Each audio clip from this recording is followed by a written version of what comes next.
Les habitants de mon pays ont désespérément besoin de la paix. Mais comment construire la paix sur des fausses communes? Comment construire la paix sans vérité ni réconciliation? Comment construire la paix sans justice ni réparation?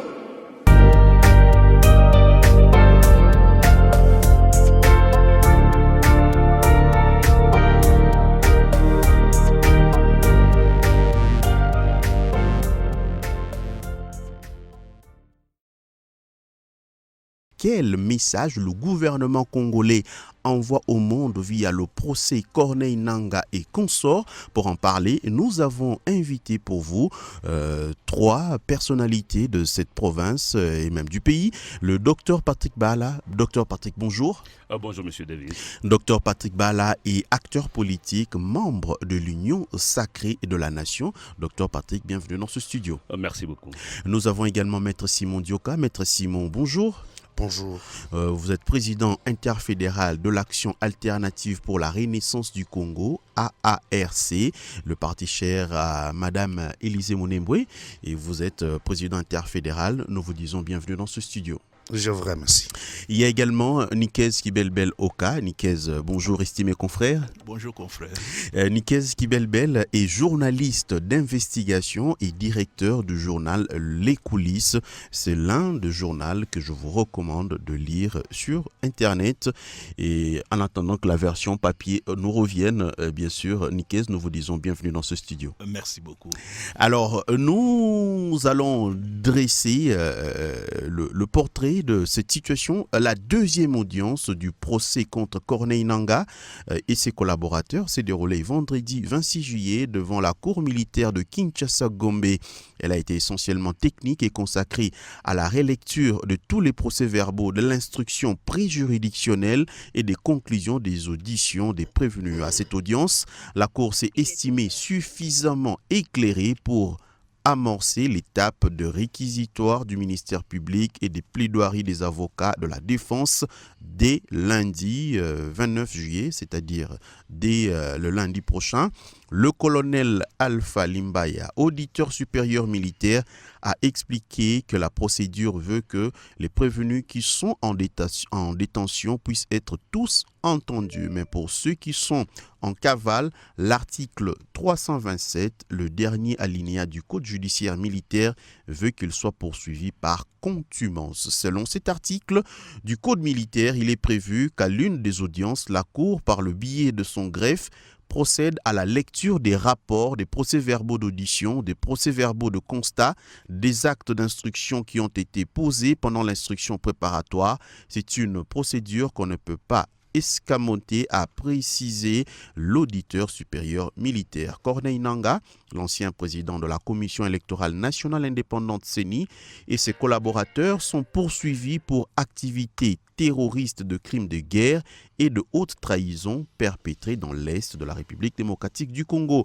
Vous le savez tous, M. Corneille Nangaa a créé l'Alliance Fleuve Congo pour, selon lui, conquérir le pouvoir par tous les moyens possibles, car rien ne marche dans le pays. Alors, docteur Patrick Bala, quel est le message que la communauté nationale et internationale peut percevoir dans ce procès qui a été lancé cette semaine? Merci d'abord, monsieur David, pour cette invitation. Je m'en vais saluer mes deux co-débatteurs, en commençant par notre aîné, qu'on a toujours lui, qu'on suit à distance, surtout avec ses analyses, ses publications pertinentes. Je suis fier de partager avec le grand. Et mon ami Simon Dioka. Simon Dioka, on a partagé quoi, 6 mois? On s'est séparés 6 mois. Même vous-même, ça fait très longtemps qu'on se revoit. Sinon, c'est très important, c'est un fait marquant. Je pense c'est important, bien que ça fait jaser. Mais d'un côté, moi, je félicite le pouvoir en place. D'avoir amorcé cet aspect de choses, parce que la question de la guerre ou des guerres dans la région des Grands Lacs, plus particulièrement en province du Nord Kivu et en Ituri aujourd'hui, c'est une guerre qui est multidimensionnelle, avec des attraits endogènes et des attraits exogènes. Donc on doit traiter cette question à double portée, à double volet pour résoudre cette question qui a perduré près de 30 ans maintenant, aujourd'hui.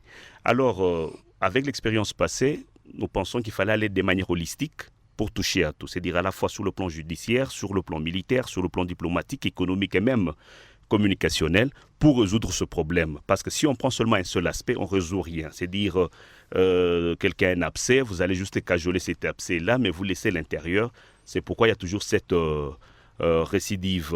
Alors, ce qui est arrivé, j'ai dit, c'est un fait marquant dans ce sens où c'est d'abord pédagogique. C'est pédagogique pour dire aux Congolais qu'il fallait mettre fin à l'impunité, surtout à l'interne. Parce que les causes externes ont de l'ancrage sur les causes internes.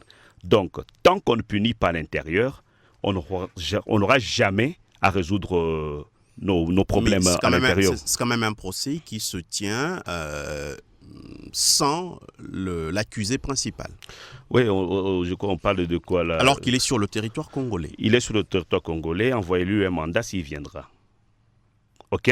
Donc, si on arrive à cette phase, je sais qu'on est parti d'Éric, qu'on avait pris depuis Tanzanie. Il n'est pas le seul qui est concerné par ce dossier. Éric et les autres, je crois, il y a une dizaine de personnes déjà à Kinshasa. Là, nous félicitons les services de sécurité qui ont travaillé jusqu'à aller happer ces gens dans les pays étrangers. On les a amenés en République démocratique du Congo. Ce n'est pas un fait subit. Je crois qu'il y a 2-3 mois qu'Éric a été interpellé et la justice faisait plus même. La justice est en train de faire son travail. C'est grâce à Éric qu'on a pu quand même ramasser les autres là et constituer. On ne pouvait pas seulement attendre Nanga pour commencer un procès pendant qu'il y a des justiciables qui étaient déjà là. On a commencé, étant donné qu'il a cité les autres, parce que c'est lui qui a cité les autres, étant dans une complicité, on laisse à la justice faire son travail. Donc pour nous, nous le disons, à part l'aspect pédagogique qui va décourager certains Congolais à refaire les mêmes choses parce qu'ils trouvaient que c'était une aubaine en République démocratique du Congo pour être meilleur, pour être grand, pour s'enrichir. Il fallait aller dans ça. En même temps, il y a l'aspect aussi international, la relation internationale. Donc, en ce moment-là, on ne voit pas les Nangala, on voit ceux qui sont derrière Nanga, qui l'hébergent, par exemple l'Ouganda et le Kenya. En ce moment-là, ça sera une arme s'il y a condamnation, parce que on dira que, comment est-ce que vous dites, maître, juste de leur présomption d'innocence en attendant la condamnation, mais s'ils sont condamnés, c'est dire ces pays qui les hébergent seront obligés de pouvoir les extrader parce qu'on a des coopérations et je pense que le Congo pourra voir quelque chose à mettre sur table contre ces États-là pour ne pas tomber dans le cas de Laurent Nkunda qu'on n'a pas su extrader jusqu'aujourd'hui. Merci beaucoup, Dr Patrick Bala. Je rappelle que vous êtes cadre politique de l'Union sacrée et de la Nation. Maître Simon Dioka, vous, lorsque vous avez entendu qu'un procès va commencer contre Corneille Nangaa et ses collaborateurs, mais sans Corneille Nangaa, qu'est-ce que vous vous êtes dit? Merci beaucoup pour la question. Comme nous sommes encore à la phase d'instruction, en principe, ma déontologie ne me permet pas déjà de donner une certaine orientation. Là, ce n'est pas l'avocat que nous recevons, c'est l'acteur politique. C'est là où je veux en venir. En fait, il est vrai que le docteur Patrick vient de parler d'un procès pédagogique et tout, mais moi, j'aimerais aller beaucoup plus loin que ça. Parce que quand on parle pédagogique, nous sommes tous d'accord, mais il faudrait que ça soit bien fait. Il faudrait que ça soit effectivement pédagogique. Parce que tant que toutes les conditions ne sont pas réunies, et vous estimez très bien que vous organisez quelque chose pour éduquer les autres, il y aura toujours quelque chose qui va rater. Et je le dis, pourquoi? Parce que nous sommes en train d'exposer la République démocratique du Congo à des... Parce qu'il y aura des failles de procédures, il y aura des failles de la condamnation même, il y aura des failles, il y aura des failles, il y aura des failles jusqu'à la fin. Parce que tout ce qui commence, c'est la procédure d'introduction d'une procédure judiciaire qui annonce la fin de cette procédure. Donc pour vous, ces gens-là sont déjà condamnés, leur présomption d'innocence n'existe pas. Bon, en fait, on est parti juste par les sensationnistes politiques, en fait. On n'a pas tenu compte de problèmes fondamentaux de droit.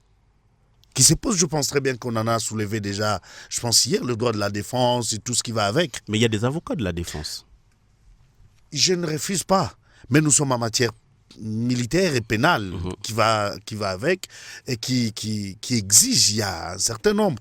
J'hésite seulement de les dire 1, 2, 3 ici parce que, bon, écoutez, nous sommes en pleine procédure d'introduction, je ne peux pas aller dedans, je risquerais d'orienter peut-être le point de vue du juge et qu'on sort tout, je ne suis pas dedans.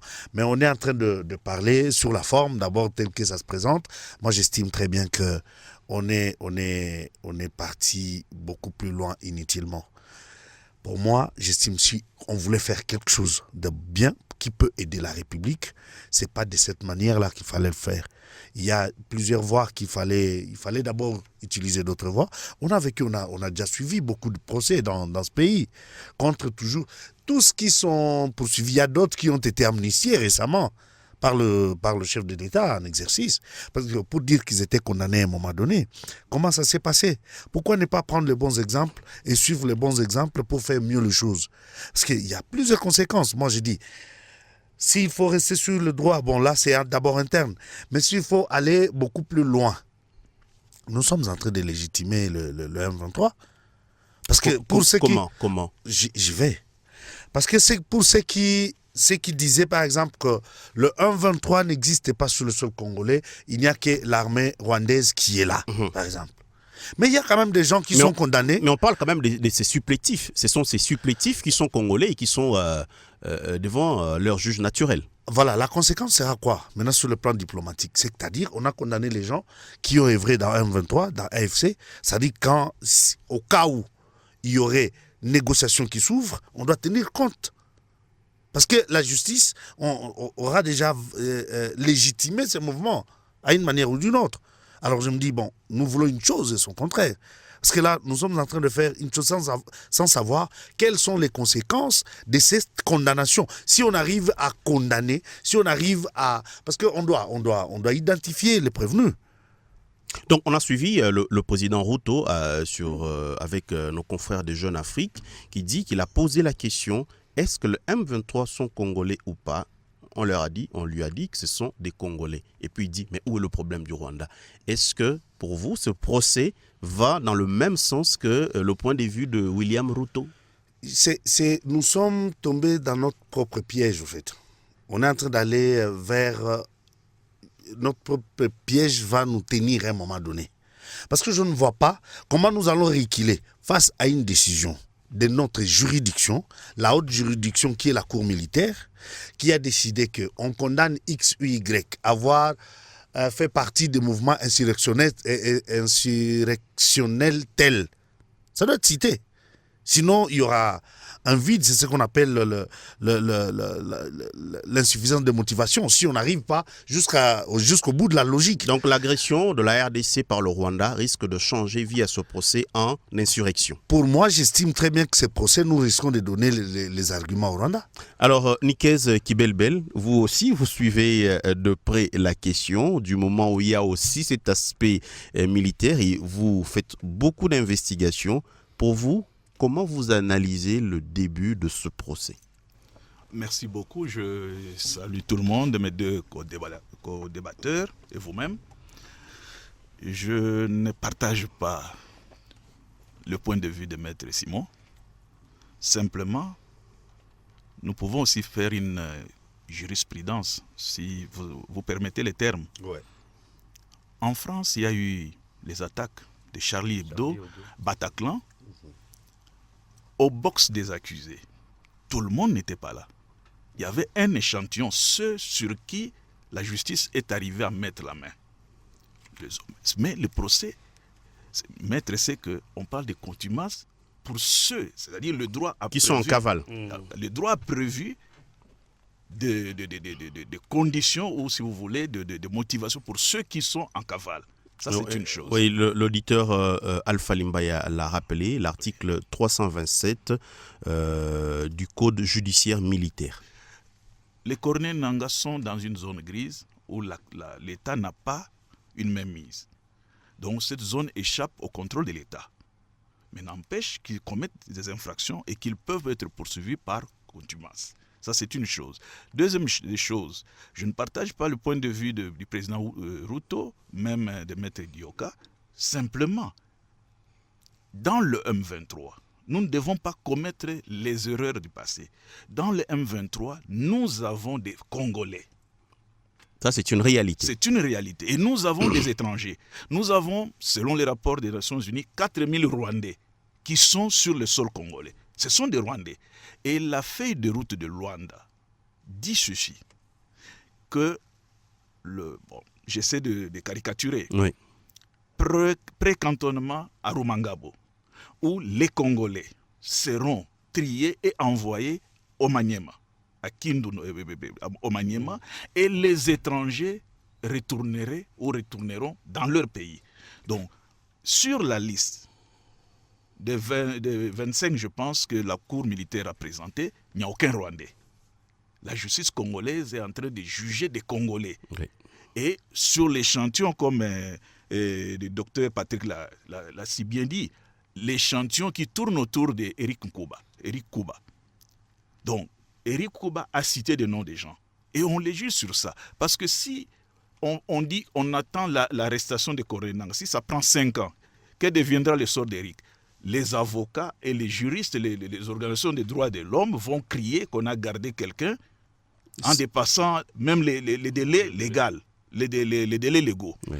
Donc, le procès, il est là, il ne légitime pas le M23. Au contraire, il faut féliciter la justice congolaise qui a pris les devants. Mais est-ce que ça ne bat pas en brèche l'argument de la RDC qui est présenté partout dans la diplomatie, comme quoi c'est le Rwanda qui attaque les terres ou le territoire congolais en disant qu'il y a une insurrection? Est-ce que ce n'est pas contradictoire? Ce n'est pas contradictoire, dans la mesure où le Rwanda utilise des Congolais. Ça ne date pas d'aujourd'hui. Ça date pas d'aujourd'hui. Depuis l'AFDEL, on a utilisé des Congolais. On n'a pas besoin de citer leur nom. Le Rwanda utilise des Congolais sur le sol congolais. Des Congolais qui n'ont rien. Prenons le cas de Corneille Nangaa. À quel moment Corneille Nangaa est devenu militaire? On le voit en tenue militaire. Les armes, il les a eues où? S'il n'a pas été appuyé par un pays étranger. Donc, ça ne change absolument rien. Mais c'est c'est un procès, comme l'a dit Dr Patrick, pédagogique, pour dire, parce qu'ils sont en train de recruter, pour dire à ceux qui veulent rejoindre le mouvement que vous risquez d'être frappés par la justice congolaise. Donc, sur ce point-là, c'est pédagogique. Mais le procès vaut son pesant d'or et le procès n'a pas de, n'a rien à voir à légitimer, ou la RDC ne peut même pas rougir de honte. Il y a un problème. Nous avons des Congolais dans le M23, dans l'AFC, nous avons des Congolais que nous connaissons, surtout. On cite des gens comme Magloire Palougou. Est-ce que Magloire Palougou est rwandais? Il est Congolais. Delion, il est Congolais. Nanga, il est Congolais. Leur premier juge naturel, je pense, c'est la justice congolaise. Merci beaucoup, Nikez Kibelbel Oka. Nous allons écouter le ministre de la Justice, Constant Mutamba, qui annonçait justement le début de ce procès. Et la question qui lui a été posée, c'est quel est le message que le gouvernement envoie au monde? Vous savez, nous ne voudrions pas préjuger du fond au risque de violer l'indépendance du pouvoir judiciaire. Le juge est indépendant. Il ne revient donc pas au ministre de la Justice de pouvoir s'immiscer des actions judiciaires. Mais tout ce que nous pouvons faire, au regard de la loi, j'ai le pouvoir d'injonction sur les parquets, sur les auditeurs. Et à ce propos, évidemment, nous avons travaillé pour que l'instruction préjuridictionnelle s'accélère.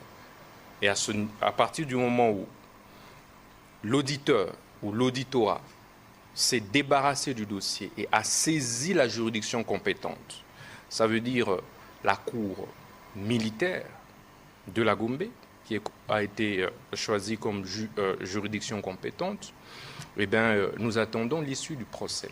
Et donc, ceux qui sont accusés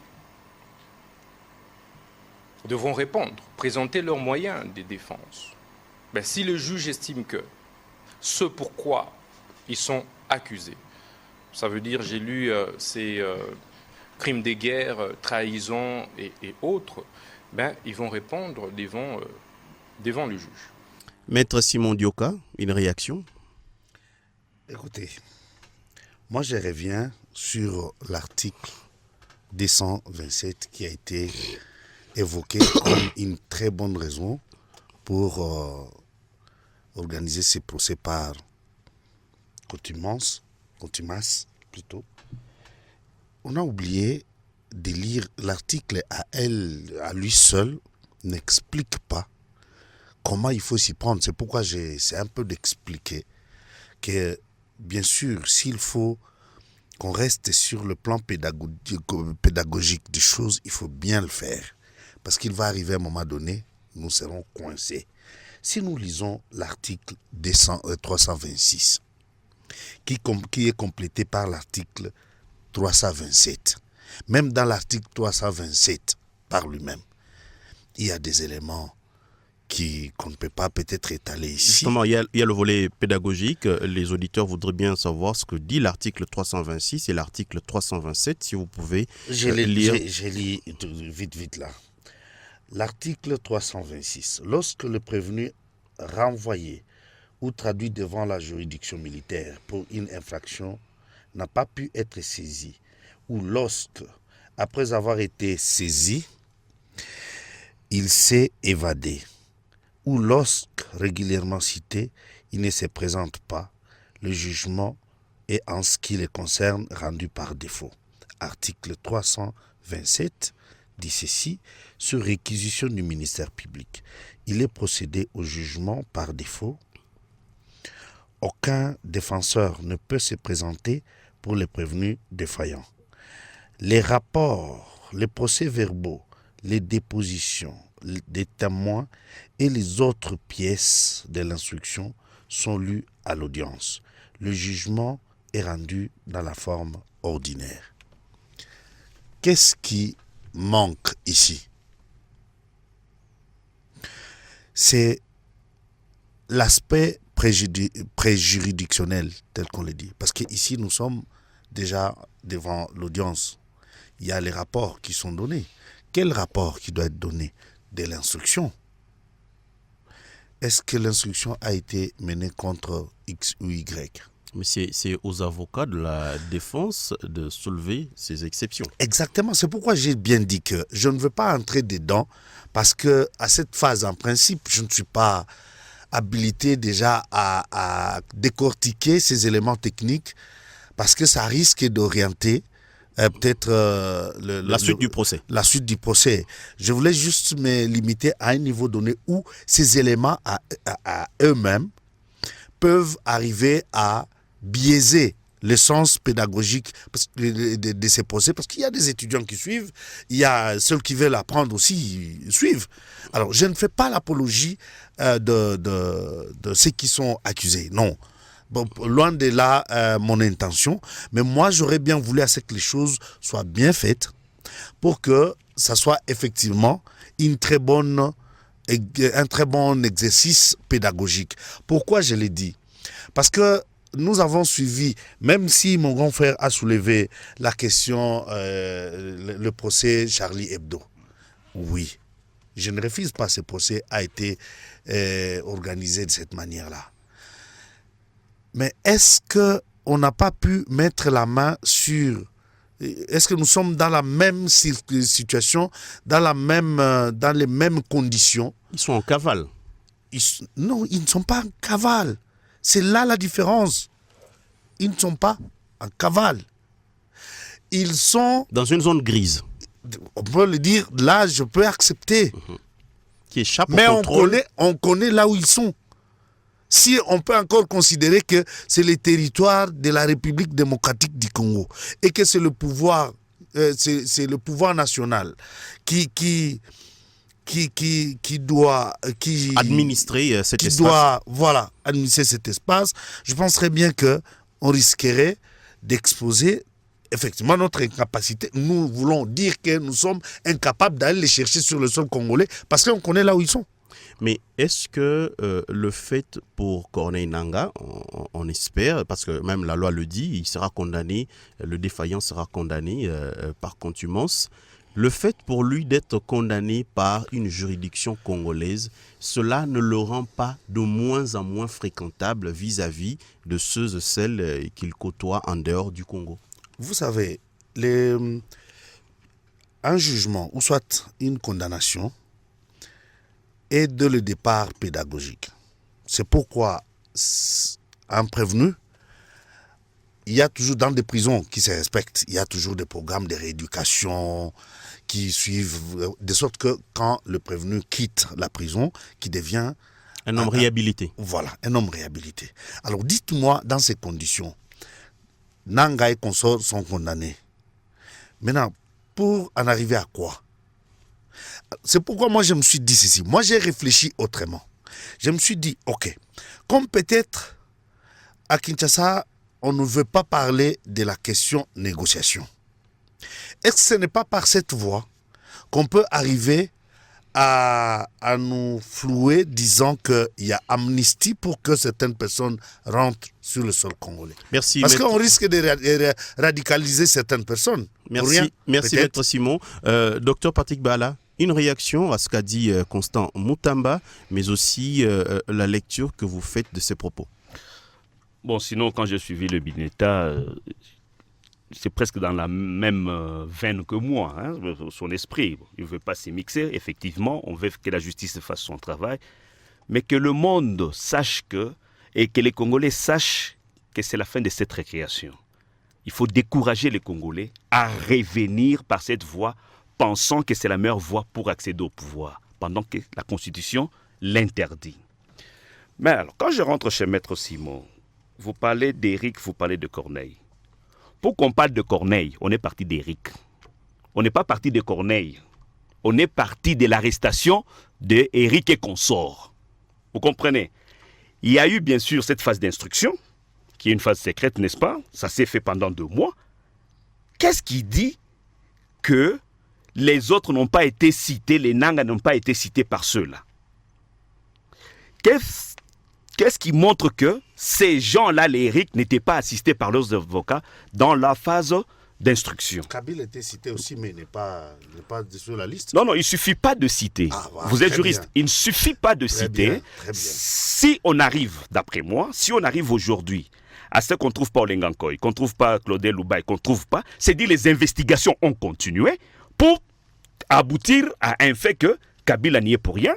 Les autres n'y sont pour rien. Déjà, c'est une preuve qui prouve à suffisance qu'il y a eu un travail en amont qui était fait avant de lancer un procès. Parce qu'un procès, on ne le lance pas pour le plaisir de le lancer. Vous comprenez? Et surtout que vous avez souligné que ça avait une connotation de réputation nationale au niveau international. Je pense que ce sont des gens sérieux. Moi, j'ai foi en notre justice. Ce sont des gens sérieux. Ils se sont lancés sur une piste qui est dangereuse, alors il fallait être sérieux pour se lancer sur cette piste. Mais parlons des négociations. Kinshasa n'a jamais refusé des négociations, mais on ne négocie pas avec n'importe qui. Donc aujourd'hui, le pouvoir en place est parvenu à dénuder Kagame. Chaque fois, on parle du M23, et quand on va en négociation, on ne voyait pas Kagame, on voyait le M23. Un gouvernement qui a défait le M23, on nous oblige d'aller négocier avec un groupe rebelle à Nairobi. Vous vous rappelez de l'accord de Nairobi? Tous ces déchets-là, c'est parce que le Congo est en train de discuter en matière de relations internationales. On parle de cadre informel. Il y a le cadre formel et le cadre informel. Kagame aime toujours nous amener dans les cadres informels qu'on appelle les régimes internationaux. Quand vous signez dans les cadres informels, tout ce que vous avez comme accord ne vous lie que vous. Et c'est basé sur la bonne foi des partis. C'est pourquoi vous voyez depuis votre accord d'Addis Abeba, Kagame n'a respecté absolument rien. Et il n'est pas poursuivi parce qu'il n'y a pas de régime de sanctions dans le cadre informel. Le président Tshisekedi, s'inspirant, n'est-ce pas, de ce qui s'est passé, s'est dit qu'il fallait amener le jeu dans le cadre formel. C'est pourquoi, même s'il fait tout le tour, on le retourne à la feuille de route de Nairobi, on le retourne à la feuille de route de Luanda. Vous comprenez? Pourquoi? Ça, c'est le cadre formel. Luanda, c'est l'Union africaine. Nairobi, c'est l'EAC. Ce sont des cadres formels. Dans les cadres formels, quand vous signez et vous violez, vous êtes immédiatement sanctionné. Kagame ayant compris ce jeu-là, il a créé cette guerre pour nous faire sortir du cadre formel, créer maintenant des constiabules de côté où il va obliger au Congo de nous remettre encore ces pions dans l'armée, la police et les services de sécurité. Là, on avait déjà compris ces jeux-là. C'est pourquoi, vous voyez, le chef de l'État dit il ne peut pas discuter avec l'M23. Pourquoi ? Parce que nous sommes arrivés au stade de faire comprendre à la communauté internationale, à tout le monde, qu'il ne s'agit pas d'une coquille vide, il s'agit du Rwanda. Et le Rwanda a été condamné. Donc, aujourd'hui, nous sommes en pleine trêve. La trêve, c'est entre l'M23 et le Congo ? Non.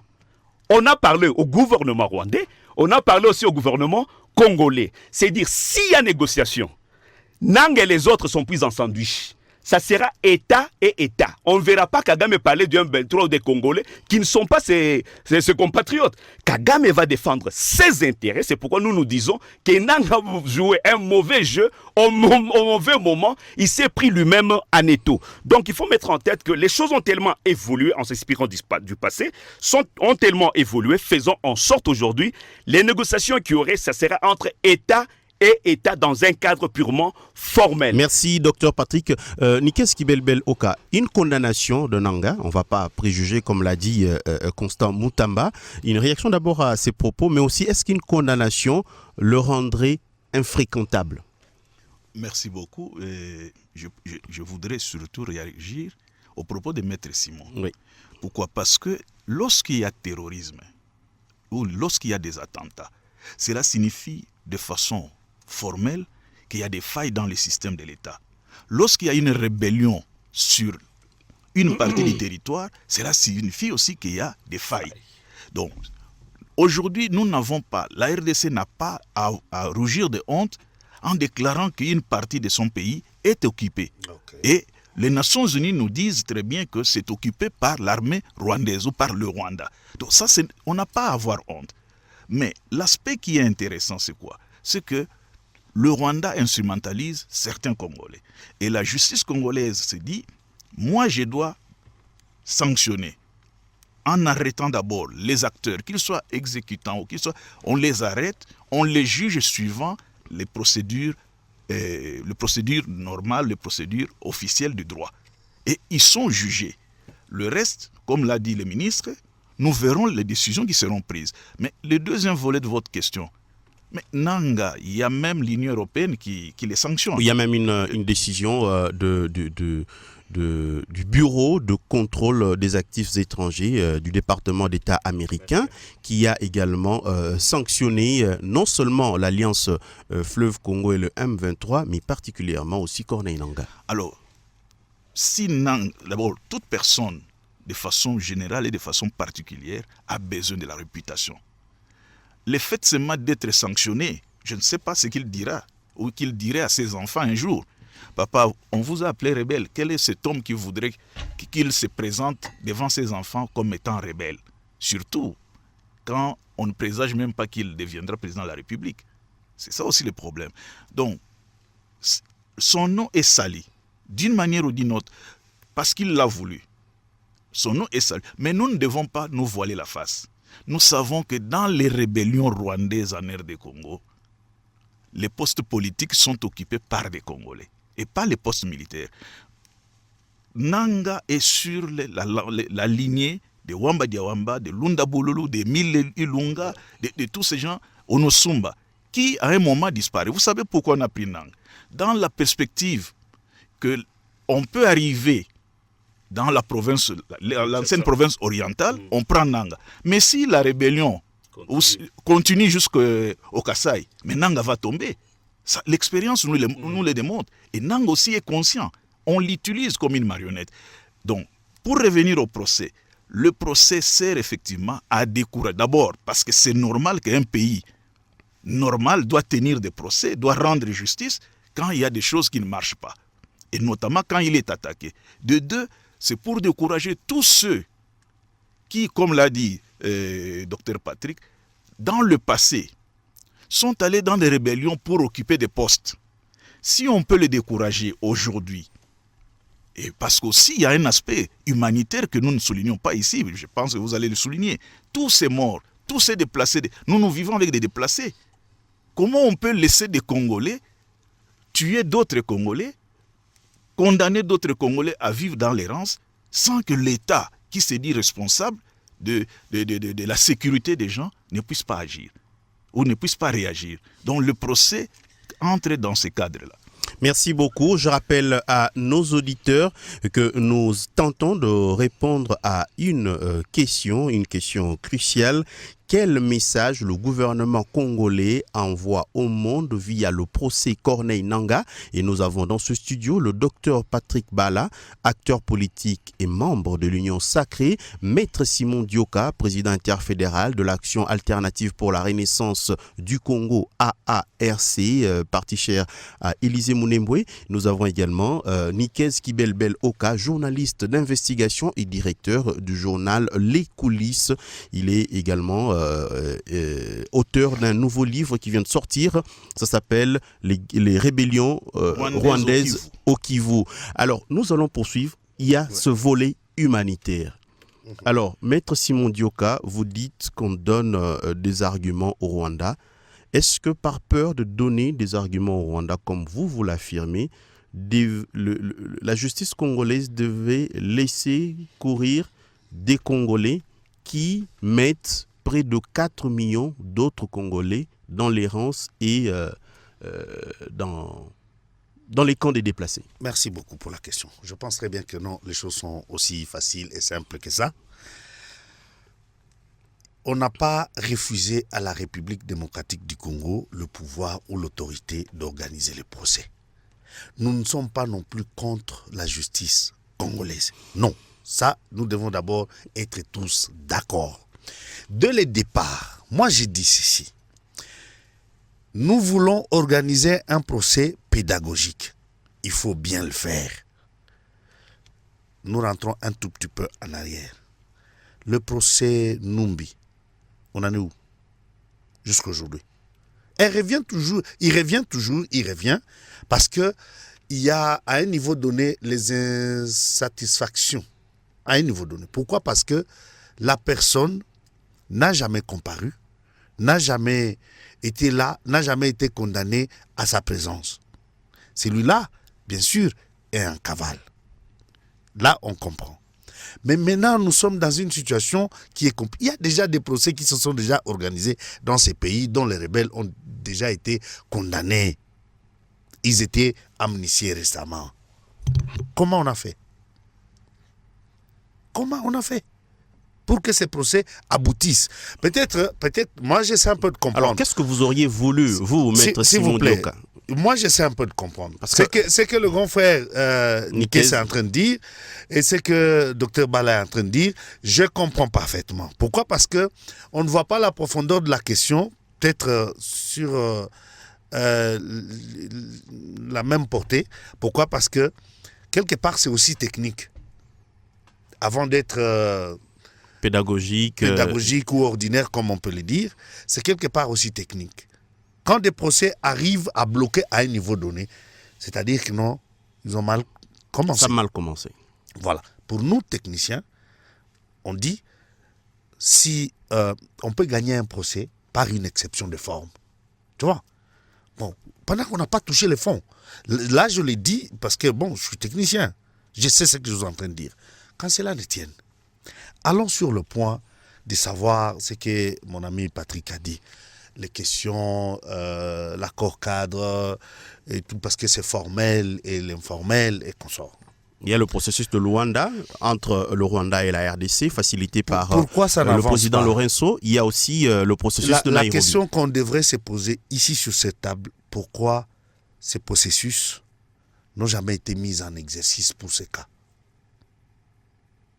C'est effectivement parce que nous présentons cette situation peut-être à moitié. Nous avons une petite maladie de ne pas documenter les faits de la République démocratique du Congo. C'est pour ça d'ailleurs qu'on a même... fait en écrivant chaque fois. Exactement. Moi, j'ai fait un coup de chapeau à mon grand frère parce que au moins... Il écrit et en commençant par les histoires des ADF et tout. Si nous pouvons avoir au moins aujourd'hui une certaine information plutôt par rapport à cette question, c'est parce qu'on a essayé un peu de lire tout ce qu'il a fait. Personne d'autre ne l'a fait. Jusque-là, bon, en fait, sauf mon ignorance, mais au moins c'est lui qui a écrit en premier sur cette question. C'est le grand frère présent ici. Oui. Alors, c'est vous alors, acteur politique, qui avez une mémoire sélective. Bon, je sais pas. Si cette responsabilité, il faut la donner à qui, je sais pas. Mais peut-être on est en train de nous décourager à la lecture de livres que de nous amener vers le téléphone qui nous distrait autrement, je ne sais pas. Est-ce que tu peux... Moi, j'ai été triste à un moment donné d'apprendre que nous avions perdu. Pour moi, on avait perdu le procès contre l'Ouganda parce que, au moins en première instance, on était en train de condamner l'Ouganda. S'il vous plaît, Maître Simon Dioka, le Congo a gagné le procès, sauf que c'est dans la négociation des indemnités que l'Ouganda a tellement rabaissé le chiffre. Exact. Ça fait partie du procès parce que, au moins, ces négociations-là, les résultats de ce qui a été dit, c'est ce qui a été accouché dans la décision. C'est normal. Sur le plan international, ça se passe toujours comme ça. Alors, pourquoi on en est arrivé là? C'est parce qu'à un moment donné, notre argumentaire n'était pas documenté. Souffrait d'insuffisance de documentation. Alors, c'est le cas que nous sommes en train de suivre, que nous sommes en train de vivre pour l'instant. Je pense très bien que ce n'est pas aussi chose facile d'argumenter que non, nous devons aller dans le cadre seulement de Luanda, d'aller dans le cadre des... Bon, ça, je l'ai dit encore, sans pour autant pour moi de faire l'apologie ni de la rébellion, ni de quoi que ce soit, nous devons être réalistes pour résoudre définitivement nos questions internes, pour qu'il y ait plus répétition de faits. Est-ce que nous avons le temps de savoir réellement ce qui se passe ou nous voulons faire le show des procès? Alors, qu'est-ce que vous auriez voulu faire au regard de tout ce que nous avons comme camp de déplacés autour de Goma et tout ce que nous avons comme... Ça nous fait mal d'avoir le camp de déplacés ici autour de Goma parce que ça nous crée l'insécurité dans la ville. Et quand ça fait mal, il faut une action. Il faut une action, mais ce n'est pas celle-là. Pour moi, j'estime très bien que l'État congolais a tous les moyens pour chasser cette rébellion de notre sol congolais. Nous avons un autre problème. Nous voulons aller chercher la solution là où peut-être ce n'est pas la solution pour le moment.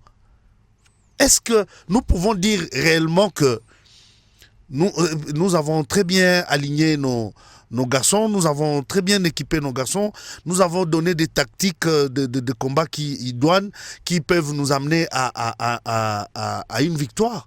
C'est là où il y a des grandes questions. Parce que pour moi, le procès qui se passe par exemple à Kinshasa va résoudre quel problème substantiel de nos déplacés ici. Corneille Nangaa devient infréquentable. Qui ne va pas les fréquenter? Il devient blacklisté. Déjà, par il qui? est par l'Union européenne, par le Combien gouvernement de fois américain. on a condamné des États et des États ici, mais on voit le lendemain, il y a telle aide, il y a tel accord, il y a tel ceci. Moi, je pense très bien que nous devons quitter d'abord ces microcosmes internationaux et c'est un peu de voir face... Parce que l'unique Donc, pour vous, élément... l'action judiciaire n'était pas opportune. L'unique n'est pas dissuasive, en fait, pour moi, j'estime. Parce que pour moi, j'estime l'unique élément qui doit nous rendre utiles et qui sera utile tout le temps et qui doit nous faire respecter, c'est la force publique. La force de frappe de FARDC. Oui, il n'y a que ça. Merci. Si nous avons besoin d'être respectés par nos voisins, respectés par d'autres pays, il n'y a que par la force. Les États sont en guerre chaque jour. C'est pourquoi des États qui se respectent développent la technologie de guerre. Merci beaucoup, nous en sommes où? Maître Simon Dioka. Docteur Patrick Bala, je vous ai vu prendre des notes, réagir, hocher la tête. Visiblement, Maître Simon Dioka vous a touché. Non, effectivement, c'est la première fois que Maître Dioka me surprend. C'est la première fois que Maître Dioka me surprend. Je le vois en difficulté. C'est pour la toute première fois que je vois Maître en difficulté. Bon, je le comprends. On te pardonne pour ce péché. On peut continuer. Maître Dioka. Les négociations ont des us et coutumes. Aujourd'hui, j'ai dit les choses ont évolué. Bien que ça prenne du temps, vous vous êtes posé une très bonne question.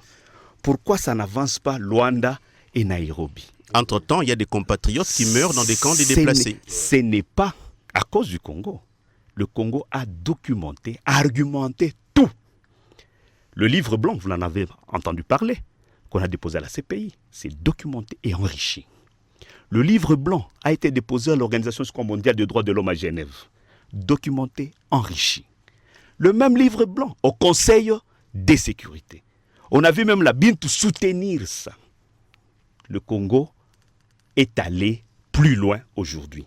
C'est ce qui fait qu'aujourd'hui, les Nanga soient blacklistés, que ça fasse aujourd'hui mal au Rwanda, les aides habituelles mensuelles qui n'arrivent plus, les faits décloisonner le Rwanda, où Kagame dit il est prêt à négocier, ce qu'il ne pouvait jamais faire dans le passé. Papa, c'est un travail qui est fait en amont. Mais personnellement, j'ai dit, c'est partiel. C'est pourquoi j'ai dit, il faut considérer ce fait multidimensionnel, lui apporter une réponse holistique aussi. À la fois, sur le plan diplomatique, on ne peut pas se reprocher. On a présenté ce qu'il faut sur le Rwanda. Et vous avez vu, que ce soit en Afrique du Sud, on a chassé les Rwandais dans des conférences. Ce sont les efforts du Congo. Ça, il faut reconnaître sur le plan diplomatique. Mais là où ça peut peut-être pécher, c'est là où les gens s'inquiètent beaucoup, c'est notre réaction militaire. C'est sur ce terrain-là où tout le monde s'est plaint.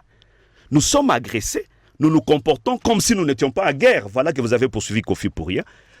Comme si on n'était pas en guerre. Nous vivons la réalité. Nous réagissons en légitime défense. Pendant que la souveraineté d'un État ne se négocie pas. On frappe, on réplique. Mais nous, non, là c'est sur le plan militaire. J'ai dit cet aspect, c'est aussi une faiblesse. Parce que l'État est par essence militaire. Ça, c'est une faiblesse que nous avons. Mais la faiblesse, est-ce que c'est parce qu'on n'a pas armé les militaires? La réponse est non. Les militaires sont bien armés, bien dotés. Allez parler des SOD, aujourd'hui on a tout amélioré. Le problème qui reste au niveau militaire, c'est le problème de commandement. Quand vous nous remettez les gens du RCD, vous nous remettez les gens du CNDP comme commandant, il y a toujours des trahisons. Tout. Nous avons un effectif très important, un arsenal militaire d'appoint. Kagame le sait, il a reconnu lui-même dans ses propos, il a peur de cette guerre-là. C'est dire que nous sommes montés en puissance, mais il faut réorganiser le commandement militaire. Il y a l'aspect en dehors diplomatique et militaire. Il y a l'aspect de la communication. Nous sommes en état de guerre, mais vous trouvez des divergences sur le plan de la communication en République démocratique du Congo. Les réseaux sociaux priment sur même le média officiel. Traditionnel. Ça, c'est un problème sérieux. Ce sont nos faiblesses, il faut les reconnaître, sur de l'union sacrée, mais c'est une faiblesse. C'est en dénonçant qu'on peut améliorer. Ça, c'est une faiblesse qu'on accepte. Où on pouvait aussi frapper fort, c'est sur le plan économique. Si on avait fermé en ce temps-là cette frontière avec le Rwanda, on aurait parlé d'autre chose. Si on était entré physiquement au Rwanda en étant agressé, c'est une riposte. On entre, je pense qu'on aurait changé la donne internationale. C'est limité aussi à penser qu'au Rwanda seul, c'est la mauvaise approche, le plus mauvais diagnostic. Oui. Parce que le Rwanda, ce n'est pas le Rwanda c'est tous ceux qui sont derrière le Rwanda. Et pour changer la donne au niveau du Rwanda, qui est un pantin qu'on utilise, c'est, comme je l'ai toujours considéré, ce chien au-dessus d'un arbre. Quand on le frappe sérieusement, le propriétaire viendra. Je crois qu'on aura des meilleures négociations qui feront en sorte qu'on soit en position de force et de puissance. Maintenant qu'on s'élance sur le plan judiciaire, à l'interne déjà, moi je pense qu'il faut soutenir, encourager. Parce que jusque-là, moi je n'ai pas encore vu de faille. Mais qu'on commence déjà à appliquer la peine de mort parce que le moratoire est déjà levé. Il y a plusieurs déjà condamnés à la peine de mort en République démocratique du Congo. Il faudrait déjà agir. Là, ça va faire la grandeur du Congo. Mais en termes de documentation, le Congo est en avance. C'est ce qui fait bouger le monde. Merci beaucoup, Nikez Kibelbel Oka. Vous avez suivi Maître Simon Dioka. Vous avez suivi le docteur Patrick Bala. Il y a aussi ce volet humanitaire. Est-ce que vous pensez que c'est le drame humanitaire autour de Goma ou dans la province du Nord Kivu qui amène aussi le gouvernement ou la justice militaire à ouvrir ce procès? Merci beaucoup. Je pense que mes deux co-débatteurs se sont écartés du sujet. L'aspect militaire, c'est notre dossier. On pourra débattre des questions militaires à une autre émission, à une autre occasion. Aujourd'hui, nous sommes dans l'aspect judiciaire. Et dans l'aspect judiciaire, ce qui est plus important, c'est d'abord la peur du gendarme, pour ne pas dire la peur du magistrat ou du procureur ou de l'auditeur. Le fait d'arrêter des gens, ces gens-là, même s'ils sont seuls ou ils sont à deux, ils ont des familles. Il y a des répercussions sur leurs familles. Les informations fournies par ces gens, nous ne savons pas qu'est-ce qu'ils ont dit, mais les informations fournies par ces gens, d'abord les services qui les ont arrêtés, les informations fournies peuvent avoir beaucoup plus de conséquences dans l'avenir qu'il faut arrêter à temps. Et je pense que c'est ce que la justice est en train de faire. Pour le reste, nous acceptons ce que nous sommes, mais nous disons nous devons aller de l'avant. C'est vrai, on le dit régulièrement et Dr Patrick est revenu sur ça. La guerre doit être menée sur tous les plans parce que le Rwanda n'est que sous-traitant. Et tant qu'il est sous-traitant, tant que les grandes décisions ne sont pas prises contre lui, il va se pavaner normalement sans la conscience tranquille. Mais pour revenir, nous avons 4 millions de déplacés. Nous avons plus de 10 millions de morts. Ça devrait toucher la conscience internationale. Mais d'abord, la conscience du Congolais. Et là, je ne suis pas d'accord avec docteur Patrick. Kofi, ce qu'il a dit est très grave. Parce que lorsque vous vous moquez des militaires au front, vous oubliez qu'il y a des militaires qui meurent sur les champs de bataille. Même lorsque le commandant dit qu'il y a repli stratégique, vous ne savez pas pourquoi il y a repli stratégique. Il y a autant, si nous prenons par exemple le cas des ADF, parce que Maître Simon l'a évoqué ici, jusqu'en 2000, nous avions perdu près de 2000 militaires au front à Béni. Bon, dans la guerre que le Rwanda nous mène, nous ne savons pas combien de militaires meurent ou sont morts. Alors lorsque Kofi dit que non, on est en train de nous gifler, non. Il faut d'abord, la première des choses, comprendre que ces jeunes gens-là qui se sacrifient pour la nation, ils meurent pour la nation, nous devons avoir une pensée pour eux. Ça, c'est la première des choses. Les bombardements de l'armée rwandaise, même dans des camps de déplacés, font des morts. L'armée congolaise ne peut pas bombarder les populations congolaises. C'est ça aussi la différence de la guerre. Donc quand Kofi dit ça, il ne prend pas en considération tous ceux qui souffrent de cette guerre-là. Il le voit de loin. En premier lieu, les militaires et puis les populations. Donc nous disons ceci, nous devons faire un plaidoyer pour que la communauté internationale comprenne. Et comme l'a dit mais ça fait quand même longtemps que cette communauté internationale semble ne pas comprendre. Mais c'est pourquoi nous devons changer de stratégie. Parce qu'aussi les accords, les principes des accords, les accords sont faits pour être violés. Lorsque vous êtes en position de faiblesse, vous les signez. Exactement. Mais quand vous êtes en position de force, avec les rapports de force, vous ne respectez pas. Ouais. Vous avez vu les accords d'Arusha qui ont conduit au génocide du Rwanda. Est-ce que ça a été respecté? Non. Sinon, Abiyarimana ne serait pas tué, sinon il n'y aurait pas de génocide. Donc lorsqu'on est en position de force, on se moque des accords. Et nous ne devons pas rester simplement sur les accords, nous devons changer de stratégie.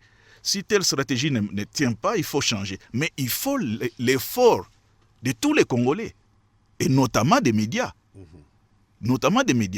Et nous devons encourager toute action qui va dans le découragement des Congolais qui peuvent être recrutés ou prendre les armes. Ça, c'est très, très important. Parce que ça fait 30 ans que des Congolais sont recyclés dans des rébellions rwandaises. Et recyclés et puis promus dans des fonctions. Et ça ne peut pas amener le Congo à se redresser. Donc nous devons changer de paradigme, changer de stratégie pour dire, vous prenez les armes, la justice est là, que dit la loi, vous prenez les armes.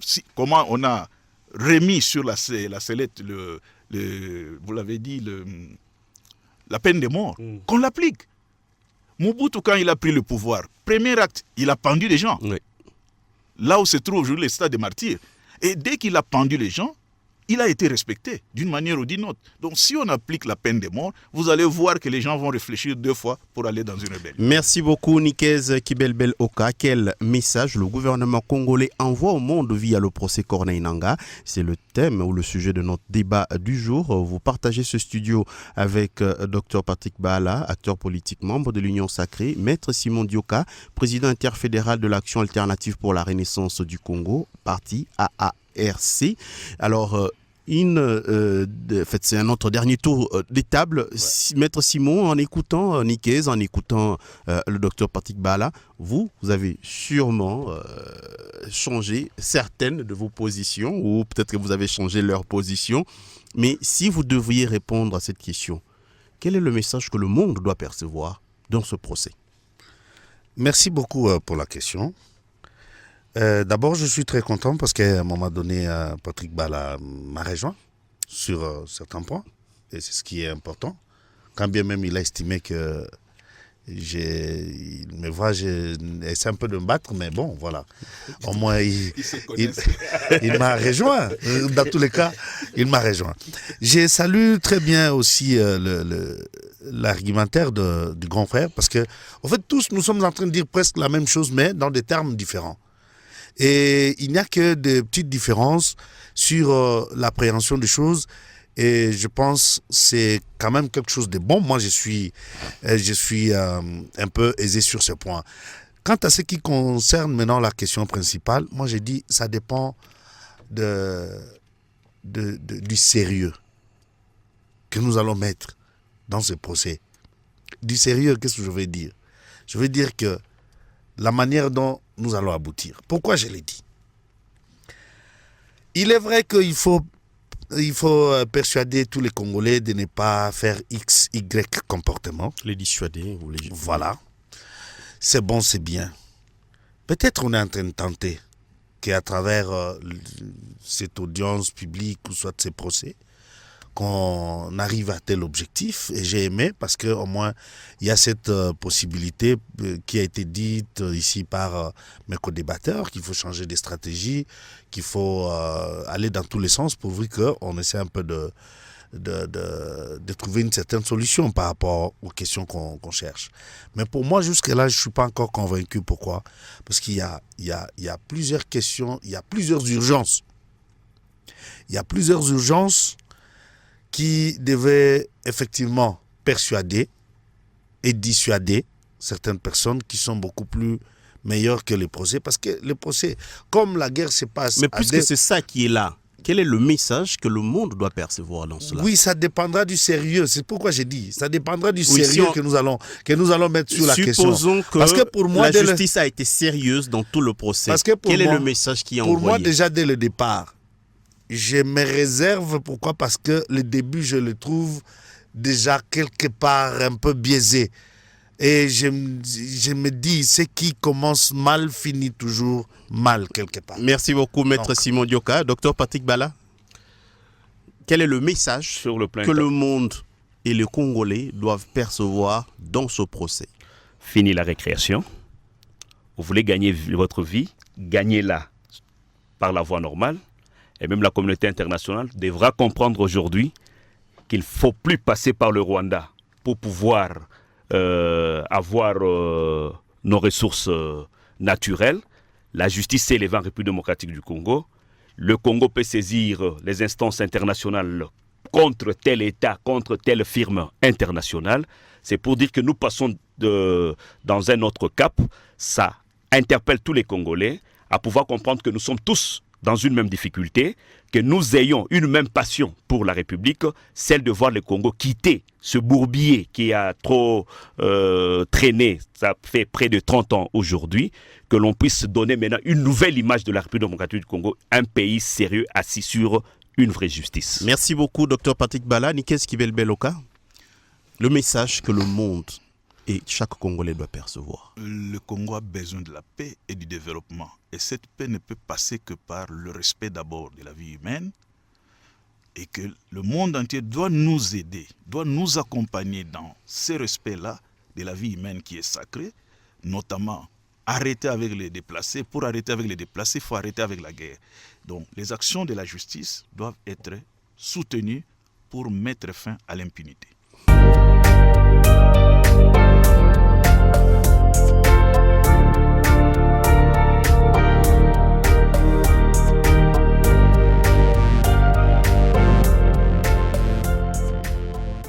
Les habitants de mon pays ont désespérément besoin de la paix. Mais comment construire la paix sur des fausses communes? Comment construire la paix sans vérité ni réconciliation? Comment construire la paix sans justice ni réparation?